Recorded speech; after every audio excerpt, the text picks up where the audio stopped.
Hey guys, welcome back to the channel. Meet Praneeth. In today's video, we are going to discuss the November Visa Bulletin.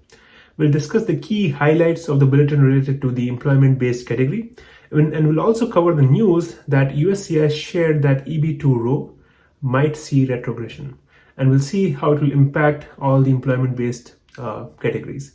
So let's jump into this video right away. So let's start with the total number of green cards that are available in employment-based category this year. So this year there are 200,000 green cards available in EB category.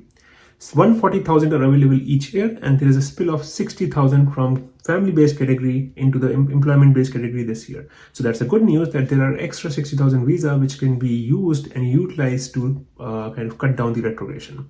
Now coming to the retrogression and coming to some of the data that USCIS provides. So if we start with the final action dates for EB category, so EB-1 seems current throughout, and if I go to the EB-2, it seems that's current for all countries as we were expecting, but it's retrogressed for China, where the date of final action date is 8th June 2019, and for India it's 1st April 2012.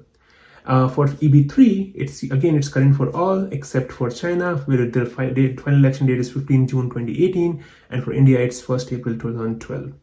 Now again, for rest of the categories, it's pretty clean. It's pretty current for all of them except for EB4, where I think the El Salvador seems to be retrogressed to 2018 and Mexico to 2020. Now, if we go to the final action these were the final action charts, but let's go to the date of filing. So if I go to the date of filing, it seems again EB1 is current, which is good news. I hope it remains current, because that would help the extra spillovers from EB1 to move to EB2. For EB2, it seems that again it's all current except for China, which is 8th July 2019 is the date of filing. For India, it's 1st May 2012. For EB3, again, it's current throughout, except for India and China, where India, the date of filing is 1st July 2012, and for China, it's 15th July 2018. Now, as you can clearly see that the date of filing for EB3 has moved ahead of EB2.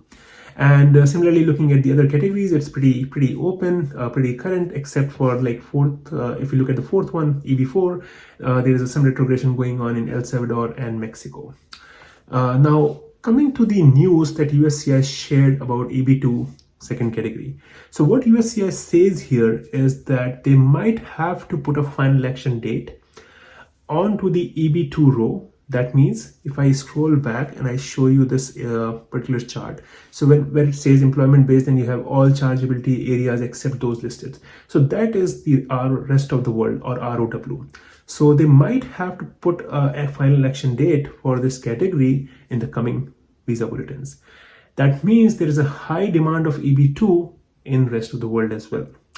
Now, how it would affect the EB2 and EB3 is, as you know from the previous videos that I have made, how the spillover works is that any unused visa in EB1 goes to EB2, and then any unused visa from EB2 goes to EB3. Also, if there are spillovers from the rest of the world or from other categories, they are utilized for the retrogressed countries.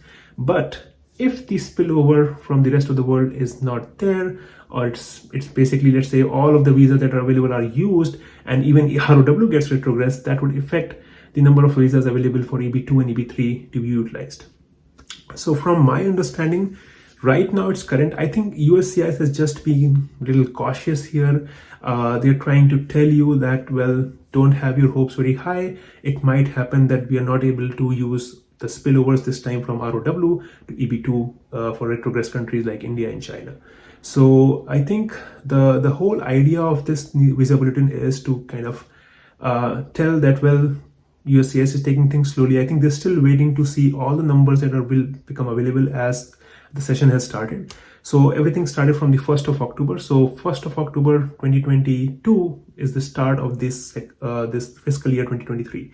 So I think as the new visa bulletins will come, we will definitely see some more improvements in the final action dates or the date of filing. And the reason is that USCIS will have more information about the spillovers, and also how much spillover will be utilized by the row and how much spillover will have from the row for the other categories. And if in case there is no spillover this time from row, or if row gets, or the ROW gets retrogressed, then it might happen that there might be very subtle movement or very small movement in EB-2. But that doesn't mean that there will not be any movement. I'm pretty sure there would be movement in the final election charts. But it all goes back to the thing that the spillover keeps coming to the EB category and the row doesn't get retrogressed. So there are some multiple things going on. There are a lot of different issues. Consulates are backed up in different parts of the world. So let's say if all the NVC applications are still backed up and more and more family-based visas are allotted to employment-based, then I'm hoping the things will keep moving.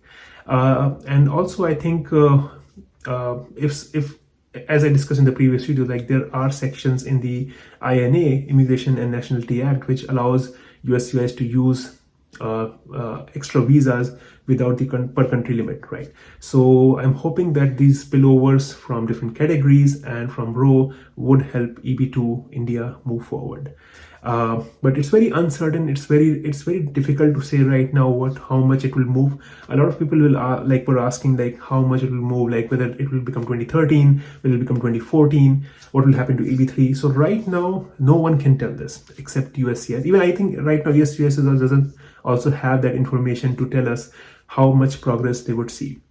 But I think as time will pass, hopefully in the coming year, in January, February, probably April, I think by April we will have more clear idea of what's going to happen, how much visas we have from the spillover, and how fast or how effectively. That's another thing that we have to see, like how effectively USCIS is using those numbers to clear the retrogression. So I'm hopeful it will move forward. Right now, no one can tell you what exactly is going to happen.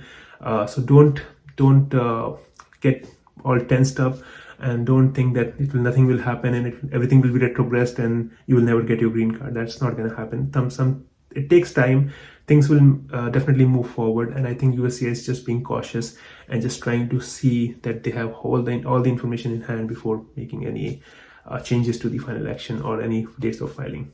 So I hope you were able to get a lot of information from this video. My take is that I am pretty hopeful it will move, and I am hopeful that EB2 row will not be retrogressed. But we cannot tell right now. We have to wait. And probably I think by April next year things will be more clear and more transparent. So yeah, I hope you have a great weekend, and if you're liking the content, if you're liking the channel, please share it with your friends and family and colleagues. And I wish you a very happy weekend. Please like, share and subscribe, and I'll see you in the next video very soon.